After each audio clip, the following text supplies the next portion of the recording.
$60 million, 1 Oscar, 1 Emmy, 1 Grammy, 1 Tony, and a seat at one of the most powerful tables in daytime television. What if I told you that the woman behind all of this grew up in a New York City housing project, dropped out of school as a teenager, and once worked as a bricklayer and a bank teller just to survive? That's not a rags to riches cliché, that's the actual, documented, jaw-dropping story of Whoopi Goldberg. And today, we're going to pull back the curtain on every single layer of it. Because here's the thing, most people think they know Whoopi. They see her on The View every morning, holding court, sharing opinions, making headlines. They remember her from Sister Act, from Ghost, from The Color Purple. But what most people don't know is the sophisticated financial empire she has quietly built behind the scenes. We're talking about a production company with real Hollywood reach, a stake in one of the most watched shows on television, a real estate portfolio most celebrities would envy, and a career that has spanned more than 4 decades without ever truly fading. So how did she do it? What does it actually take to go from welfare and food stamps in Manhattan to a $60 million net worth and EGOT status, meaning she has won entertainment's 4 biggest prizes? Buckle up, because this story is more layered, more surprising, and more inspiring than you might expect. By the end of this video, you will understand not just the what of Whoopi Goldberg's success, but the how and the why, the specific decisions, the precise timing, the painful failures, and the stunning comebacks that made her one of the most durable figures in American entertainment. Let's go back to where it all started. Karen Elaine Johnson was born on November 13, 1955, in the Chelsea neighborhood of Manhattan, New York City. Her astrological sign is Scorpio, and if you know anything about Scorpios, words like intense, determined, and impossible to ignore tend to come up a lot. Those words would define her entire life. Her mother, Emma Johnson, was a nurse and teacher's aide.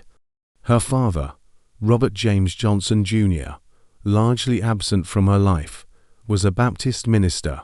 Growing up without a strong paternal presence in the household shaped Karen's sense of self-reliance at an early age.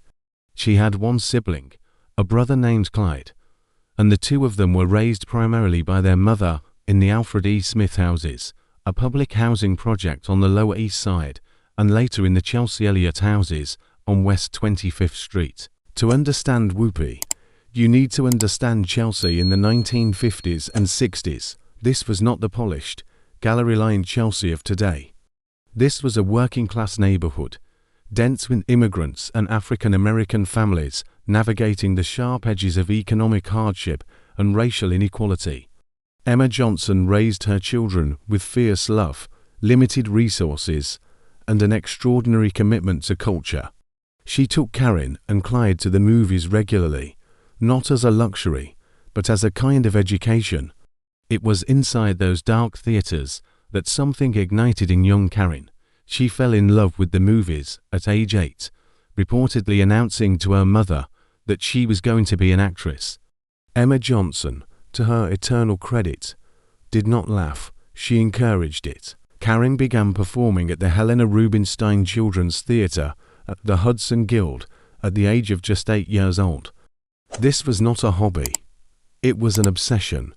She threw herself into theatre with a focus unusual for a child that young, but school was a different story. Karen struggled academically, largely because she was dyslexic, a learning disability that went undiagnosed for years, in an era before there was real awareness or support for dyslexia. She was simply labeled a slow learner, which was both inaccurate and damaging to her confidence in traditional educational settings. She attended Washington Irving High School in Manhattan, but dropped out before graduating. By her mid-teens, Karen was navigating a world that had very few safety nets for young black women with big dreams and unconventional paths. She began using drugs, a period she has spoken about honestly in interviews over the years. And then, at 17, she made a decision that would fundamentally alter her trajectory. She married her drug counselor, Alvin Martin, in 1973. She was 17. He was older. Their daughter, Alexandria Martin, was born that same year. The marriage did not last, but the daughter did, and Alexandria would become a cornerstone of Whoopi's personal life for decades to come. In the mid-1970s, Karen Johnson packed up her young daughter and moved to San Diego, California. She was not moving toward Hollywood glamour. She was moving toward survival. She worked a series of jobs that she has listed in various interviews with characteristic bluntness: bank teller, bricklayer, garbage collector, a mortuary cosmetologist, applying makeup to the deceased. These were not romantic detours. They were what kept the lights on. But even during these years, she kept performing.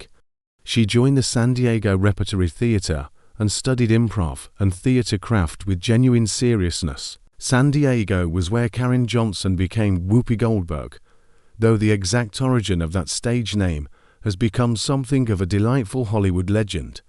The Whoopi part reportedly came from a whoopee cushion, which is either hilarious or perfect depending on your perspective. The Goldberg she has attributed to her family's Jewish heritage, her mother's side, though she has also joked about it over the years.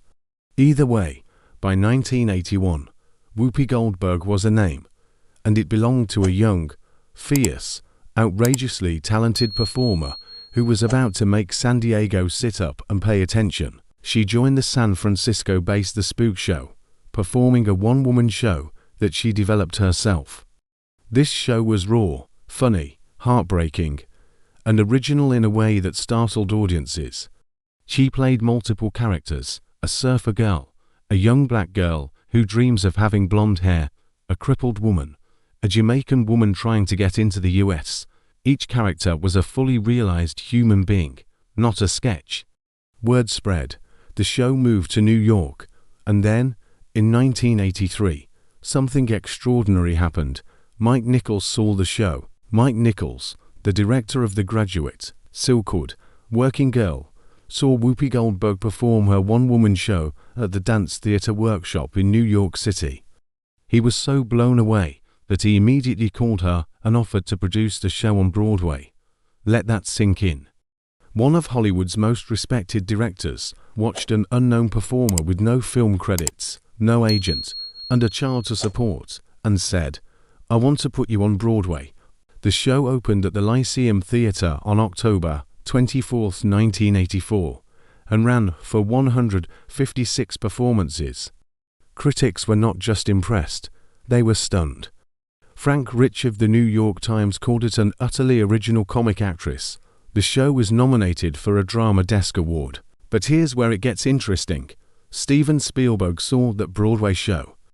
And Steven Spielberg was in the middle of casting a little film, The Color Purple. The Color Purple, based on Alice Walker's Pulitzer Prize-winning novel, would open in December 1985. Whoopi Goldberg was cast as Sally, a desperately poor, abused African-American woman in the rural American South navigating decades of trauma, love, and eventual liberation. This was not a supporting role. This was the lead. This was everything. Whoopi had never made a film before, and now she was starring in a Steven Spielberg film adapted from one of the most important American novels of the 20th century, alongside Oprah Winfrey and Danny Glover. The preparation she put in was extraordinary. She immersed herself in the character completely, working with Spielberg to understand every beat of Sally's emotional journey. The film was shot in 1984 and released in December 1985 to massive critical and commercial acclaim. It earned over $142 million at the worldwide box office against a budget of approximately $15 million. Whoopi Goldberg received her first Academy Award nomination for Best Actress. She was 30 years old. She had been a professional actress for less than 5 years. She did not win that Oscar. Geraldine Page took home the award that year for The Trip to Bountiful. But the nomination alone transformed Whoopi's career trajectory permanently. The phone started ringing. Agents with actual power called. Studios suddenly knew her name. And the transition from remarkable theater performer to genuine Hollywood star had begun in earnest. What followed was one of the most eclectic filmographies in Hollywood history. Whoopi did not play it safe. She took comedies, dramas, voice work, action films, often defying the expectations that Hollywood had about what kinds of roles a black woman should be offered or should accept. She starred in Jumpin' Jack Flash in 1986, her first lead role in a studio comedy. She appeared in Burglar in 1987. She did Fatal Beauty in 1987. Not all of these were critical successes, but each one proved she could anchor a film, carry a story, and bring audiences in. Then came 1990, and everything changed again. Ghost, directed by Jerry Zucker and starring Patrick Swayze and Demi Moore, was one of those rare films that transcends its genre. A supernatural romantic thriller with genuine emotional weight, it became the highest-grossing film of 1990 worldwide, earning over $505 million at the box office. Whoopi played Oda Mae Brown, a fraudulent psychic who discovers she actually has the ability to communicate with the dead. The role was comedic, warm, and ultimately deeply moving.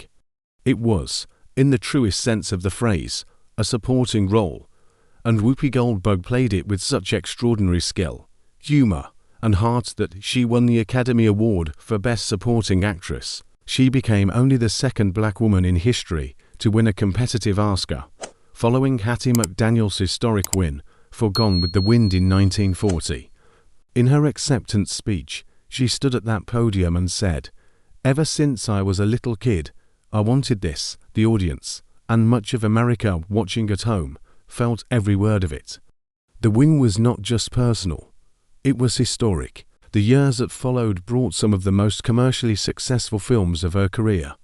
Sister Act in 1992 was a revelation, a broad comedy with genuine heart in which she played a lounge singer hiding from the mob in a convent. The film earned over $231 million worldwide against a $31 million budget. It became a cultural phenomenon. Sister Act 2, Back in the Habit followed in 1993, earning another $57 million. The Lion King in 1994 had her voice in a role many viewers may not even remember, but it was part of a massive ensemble. Made in America, Karina, Boys on the Side. She worked constantly and diversely throughout the early and mid-1990s. She also became the first black woman, and only the second woman overall, to solo host the Academy Awards, doing so in 1994. She would go on to host the ceremony 4 times total: 1994, 1996, 1999, and 2002. That hosting platform gave her something money cannot exactly buy: authority, cultural centrality, the sense that she was not just a performer in Hollywood, but a genuine institution of it. And then, in 1997, something happened that would ultimately prove to be the most financially consequential decision of her career. She became a co-host of The View. The View had launched in August 1997, created by Barbara Walters. The concept was simple and radical: a panel of women with different perspectives discussing the news of the day, politics, culture, and personal life. Whoopi joined the show as a co-host and moderator in 2007. Initially as a replacement for Rosie O'Donnell, her presence transformed the show. She brought authority, irreverence, humor, and a willingness to disagree with everyone, including the network. That made the show genuinely compelling television. She has been the moderator ever since, and her deal with ABC reportedly earns her approximately $8 million per year, making her one of the highest-paid hosts in daytime television. But here's what most people don't know about The View. Whoopi Goldberg is not merely an employee of that show. She has equity involvement in the production side of her television work through her production company, One Ho Productions. The structure of her deal at ABC gives her a level of ownership and creative control that goes well beyond what most hosts enjoy. That equity stake is part of why her net worth has continued to grow even as her film output has slowed. She's not just being paid to show up. She's a stakeholder. One Ho Productions is Whoopi Goldberg's production company, and it has been operating for decades.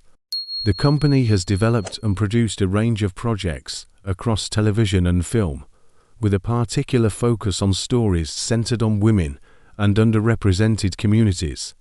Among the projects associated with her production banner are Whoopi and Magic, fundraiser for the stars, various television specials, and development deals with major networks and streaming platforms.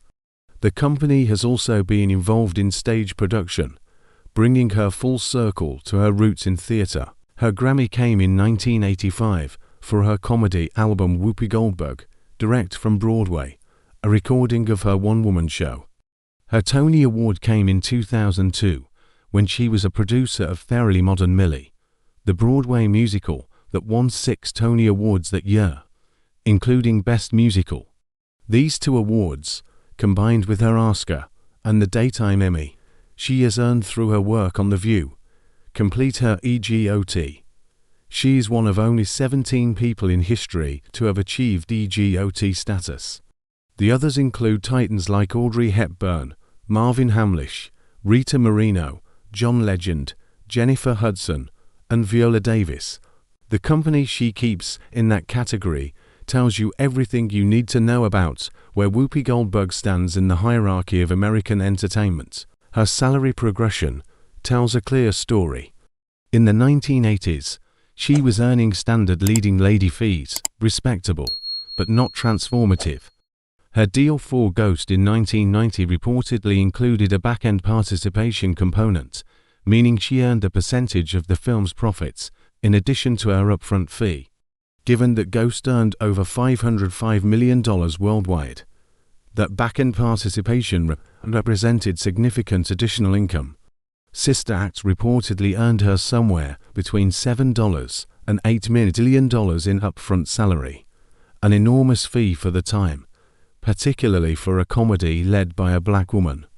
Her current annual income from The View alone sits at approximately $8 million per year, and that figure does not include her production income, residuals, or investment returns. Her real estate holdings are substantial. She owns a primary residence in New Jersey, a state she has spoken fondly of in interviews as offering privacy and space that New York City cannot. The property is a large estate that has been estimated at between $3 and $4 million in value. She has previously owned property in Manhattan and in Los Angeles. She's not a flashy real estate investor. She tends toward privacy and comfort over spectacle, but her properties reflect careful, long-term thinking rather than impulsive celebrity purchases. She has also been involved in various philanthropic ventures, most notably through the Whoopi Goldberg Foundation, which has supported scholarships for students of color pursuing education in the arts. Her charitable giving has been estimated in the tens of millions of dollars over her career, and she has been particularly vocal and active around causes involving children, homelessness, and AIDS awareness, the latter a cause she championed aggressively during the height of the AIDS crisis in the 1980s and 90s, when many celebrities were still reluctant to speak about it publicly. As of early 2025, Whoopi Goldberg remains one of the most active presences in American entertainment for someone in their late 60s. She continues to moderate The View 5 days a week, a commitment that would exhaust performers decades younger. The show remains one of the top-rated programs in daytime television, consistently drawing between 2 and 3 million viewers per episode. Her presence on the show is not incidental to its success, it is central to it. She sets the tone, manages the conversation, and provides the gravitational center around which the other co-hosts orbit. On the film front, she has continued to take projects that interest her rather than chasing box office. She appeared in the 2020 film Till, the powerful and devastating story of Emmett Till and his mother, Mamie Till Mobley, playing the role of Alma Carthan, Mamie's mother. The film was critically praised and earned Whoopi renewed attention from awards commentators who had perhaps forgotten how deep her dramatic range runs. She has continued to voice characters in animated projects and has been involved in several projects through One Ho Productions that are in various stages of development. Her personal life has been as eventful and honest as her public one. She has been married 3 times, to Alvin Martin from 1973 to 1979, to cinematographer David Claassen from 1986 to 1988, and to union organizer Lyle Trachtenberg from 1994 to 1995. None of the marriages lasted, and she has spoken with characteristic directness about her belief that she's simply not built for the institution of marriage. Her daughter Alexandria has given her 3 grandchildren, and Whoopi has been open about the profound joy that grandparenthood has brought her. She has described her family as her anchor and her grandchildren as among the greatest pleasures of her life. Her health has been a topic of public conversation. She revealed in 2022 that she had contracted COVID-19 and came close to death, a revelation that sobered many who knew her. She has spoken about the experience as a reminder to be present and to not take survival for granted. At 69 years old, she projects the energy of someone who is genuinely not done, not performing not doneness for the cameras, but actually engaged with what comes next. Future plans for One Ho Productions reportedly include television projects in development at multiple streaming platforms, with a focus on character-driven stories and limited series. There are ongoing conversations, according to industry sources, about a possible return to the theatrical stage in a capacity that would honor her origins in one-woman performance while acknowledging where she is in her career. Whether that materializes remains to be seen, but the appetite is clearly there. So what does the story of Whoopi Goldberg actually teach us? Beyond the biography, beyond the box office numbers, beyond the EGOT status, what are the transferable lessons from a life lived this dramatically and this successfully? First, persistence without purity is still persistence. Whoopi did not have a clean path. She dropped out of school. She struggled with addiction. She was a teenage mother. She worked in a mortuary and on a construction crew. She arrived in Hollywood with no connections and no formal training beyond community theater and one-woman shows she wrote herself. And yet, the through line from Chelsea housing projects to an Oscar podium is unbroken because she never completely stopped moving toward what she wanted. That is not a small thing. That is, in fact, the whole thing. Second, diversify early and seriously. The smartest financial decision Whoopi Goldberg ever made was not negotiating a big fee for Sister Act, though that was smart. It was recognizing that the television landscape represented a different kind of income, a stable, recurring, relationship-based, and embedding herself in it deeply enough to become indispensable. Her $8 million annual salary from The View is not glamorous in the way a blockbuster paycheck is glamorous, but it is dependable. It compounds. It provides a foundation on which other investments can be made with less risk. Third, own something. One Ho Productions is not just a vanity label. It is a mechanism for capturing value that would otherwise go entirely to studios and networks. Every project Whoopi produces, rather than simply acts in, represents a different economic relationship with her work, one where she participates in the upside rather than simply collecting a fee and walking away. That distinction between being talent and being an owner is the single biggest financial lesson that most working entertainers never internalize. Fourth, be impossible to categorize. Whoopi has played a medium, a nun, a civil rights activist, a 19th century cowboy, a voice in animated films, a talk show host, and a Broadway producer. She has won awards in every major category of entertainment. She has never allowed anyone to put her in a box, and in doing so, she has never allowed the industry to make her irrelevant by changing its tastes. If you can be anyone, no one can outgrow you. For aspiring actors and entertainers, her story offers a specific kind of encouragement that is worth sitting with. She was not discovered at 16. She was not handed a life-changing role because someone recognized her genetic gifts. She built her own material, performed it relentlessly in small venues, developed it into something that could not be ignored, and eventually brought it to the attention of someone powerful enough to amplify it. The work came first, the opportunity followed. That sequence is not accidental. It is the only sequence that actually works. She has also been a meaningful force in expanding what Hollywood imagines possible for black women. Her Oscar win in 1990 was historic, and it came for a performance in a mainstream romantic drama, not a prestige civil rights film or an issue movie. She proved that black women could carry commercial films, anchor daytime television, produce Broadway musicals, and win every major entertainment award. And she did all of this before the current wave of representation conversations, when the industry had far fewer frameworks for understanding what she was doing. The $60 million net worth is real, and it is verified by multiple financial tracking sources. But the number is almost beside the point. What matters more is what it represents: 4 decades of refusal. Refusal to accept the roles she was offered when better ones were possible. Refusal to stay in the lane Hollywood assigned her. Refusal to be quiet when her silence would have been more convenient for everyone else. Refusal to retire when the offers slowed down. Refusal to pretend that her path was easy or linear or anything other than exactly what it was: hard, weird, improbable, and magnificent. If you are watching this, and you have a dream that feels too big or a path that feels too broken, Whoopi Goldberg's story is not a reassurance that everything works out. It is something more honest than that. It is proof that specificity, persistence, and the willingness to build your own opportunities, rather than wait for someone else to offer them, can take you from a housing project in Chelsea to the most exclusive club in entertainment. That is not a guarantee, but it is a real, documented, undeniable possibility. And that might be worth more than any award. What's your favorite Whoopi Goldberg performance of all time? Drop it in the comments below.